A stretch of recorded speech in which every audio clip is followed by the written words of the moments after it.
बिहार के दरभंगा के नवोदय विद्यालय में मंगलवार को उस वक्त हड़कंप मच गया जब 8वीं के छात्र जीतन गौतम का शव हॉस्टल के कमरे में संदिग्ध हालत में मिला।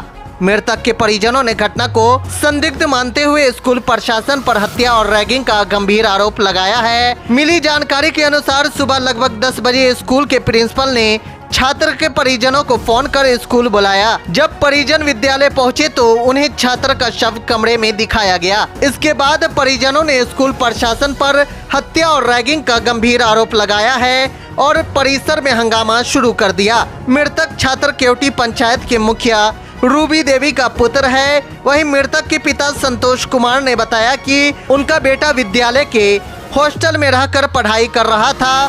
बेटा 8वीं का छात्र है। पिता ने स्कूल प्रशासन पर आरोप लगाते हुए कहा कि छात्र को विद्यालय में मानसिक रूप से प्रताड़ित किया जा रहा था, जिसके बारे में पहले भी स्कूल प्रशासन को जानकारी दी गई थी, लेकिन कोई कार्रवाई नहीं की गई। घटना के बाद परिजनों ने स्कूल परिसर में हंगामा करने लगे। घटना की सूचना पाकर केवटी और रैयाम थाना पुलिस मौके पर पहुंची और आक्रोशित परिजनों को शांत कराया। बाद में छात्र का शव पोस्टमार्टम के लिए DMCH भेज दिया गया।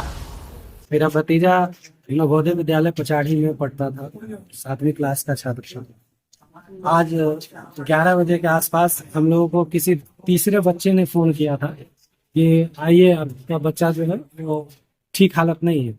जब हमने वहाँ के प्रशासन से बात करने की कोशिश की तो उन्होंने कहा कि ऐसी कोई बात नहीं है कि आप आइए, यहाँ आपसे बात किया जाएगा। हमें कुछ बताया नहीं। लेकिन उससे पहले 10:30 बजे बच्चा मेरा डेथ हो चुका था। उससे पहले ही 10:30 बजे नवोदय प्रशासन ने थाना को फोन किया, लेकिन हमें बताया नहीं कि आपका बच्चा चाहे जो भी है डेथ कर चुका है, चाहे जिस भी कंडीशन में, हमें नहीं बताया उसने।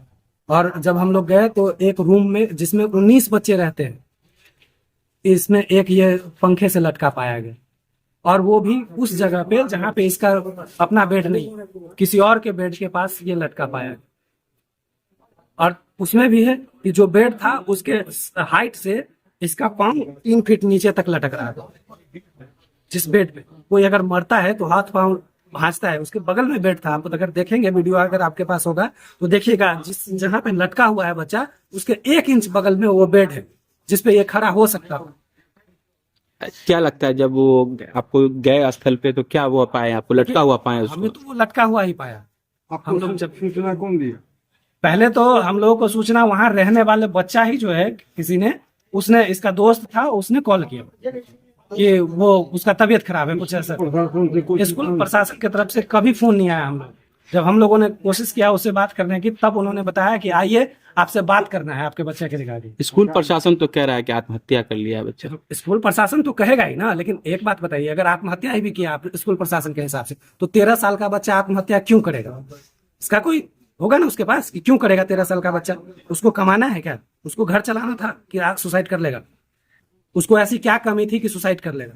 वो अगर स्कूल प्रशासन के हिसाब से ही कि सुसाइड किया है तो उसको प्रताड़ित किया गया है, या तो रैगिंग हो रही थी। इससे पहले भी वो बार बार रैगिंग के लिए बोलता था। कल रात में भी, आज इसकी हत्या ही हम कहेंगे हुई है, और रात में इसने फोन किया था अपने पापा को, मेरे भैया को। तो उसने बताया था कि मुझे बहुत परेशान कर रहा है लड़का लोग। कौन रैगिंग करता है इसका? उसके क्लासमेट ही करते हैं, जो उस रूम में रहता था वही करता होगा, और कौन करेगा? हमने इसकी शिकायत कई बार वहां नवोदय विद्यालय के प्रिंसिपल से की। वहां पे वार्ड बॉय रहता है, उसको कई बार फोन करके हमने कहा, लेकिन वो कभी पलट के जाता नहीं। कभी भी वहां आप अगर कभी मौका मिलेगा तो आप जाइएगा नवोदय में, पूछिएगा जो वहां हॉस्टल है, कभी उसका कोई भी वार्ड बॉय वहां रहता है क्या? अपने रूम में रहता है, कभी पलट के भी नहीं जाता पूरे दिन में। पूरे दिन तो छोड़िए, पूरी रात में नहीं जाता, कभी भी नहीं देखने के लिए जाता क्या हो।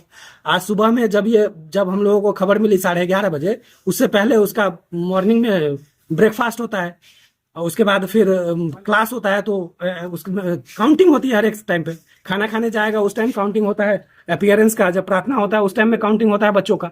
जब वो बच्चा नहीं पहुंचा तो किसी ने खोजा नहीं उसको। अगर नहीं खोजा तो इसका मतलब है कि आप उसमें मिले हैं। और दूसरी बात कि उसमें 19 बच्चे रह रहे हैं, वो बच्चे कहाँ गए? एक भी बच्चा नहीं मिला हमें। एक भी बच्चा नहीं था हॉस्टल। एक भी बच्चा नहीं था हॉस्टल में। एक रूम की बात बता रहा हूं मैं, एक रूम में 19 बच्चे हैं, और उस फ्लोर पे जिस बिल्डिंग में था, मुझे लगता है 100 से ज्यादा बच्चे हैं वहां पे। क्या चाहते हैं? एक भी बच्चा नहीं। हमको इंसाफ चाहिए ना। हमको क्या चाहिए? बेटा तो कोई लौटा नहीं सकता है हमारा, हमें बस इंसाफ चाहिए। क्या नाम था उस बच्चे का? उसका नाम था जतिन गौतम। कौन सा विद्यालय में? कितना था? उम्र 13 साल था। पचाड़ी नवोदय विद्यालय पचाड़ी में पढ़ रहा था। पिताजी का नाम उसका? संतोष कुमार साहब। हम तो अम्मा उनकी मुखिया है क्या? जी जी, उनकी माँ भी सिटिंग मुखिया है क्योंकि क्या नाम है? रूबी कुमारी। किस किस प्रखंड में विद्यालय आता है? वो क्योटी प्रखंड में ही विद्यालय आता है। पचाड़ी में जो है? पचाड़ी पंचायत। पचाड़ी पंचायत। आपका घर कहाँ हुआ? मेरा घर क्योटी थाना? क्योटी। आपका नाम? मेरा नाम अजय कुमार है।